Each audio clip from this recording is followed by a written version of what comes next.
ఆళ్లగడ్డ పట్టణంలోని పాతూరు వీధిలో మంగళవారం సాయంత్రం హత్య జరిగింది. స్థానికుల వివరాల మేరకు అట్ల భాస్కర్ రెడ్డి, ఆయన భార్య శ్రీదేవిపై గుర్తు తెలియని వ్యక్తులు కత్తులతో దాడి చేశారు. కళ్లల్లో కారం కొట్టి నరకడంతో శ్రీదేవి అక్కడికక్కడే మృతి చెందారు. భర్త భాస్కర్ రెడ్డి తీవ్రంగా గాయపడ్డారు. ఆళ్లగడ్డ ఎమ్మెల్యే భూమా అఖిలప్రియ ప్రభుత్వ ఆసుపత్రిలో చికిత్స పొందుతున్న భాస్కర్ రెడ్డిని పరామర్శించారు. పూర్తి వివరాలు మనము భూమా అఖిలప్రియ గారి మాటల్లోనే తెలుసుకుందాము. మమ్మల్ని భయం పెట్టుకొని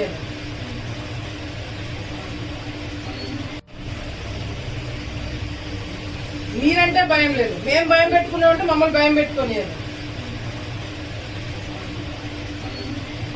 ఏం సమాధానం చెప్తారు దానికి? వాళ్ళ డాక్టర్ వస్తుంది, వాళ్ళ ఆమెకేం చెప్తారు? ఈయన కొడుకు పారిపోతాడు ఇప్పుడు రేపు మాకు.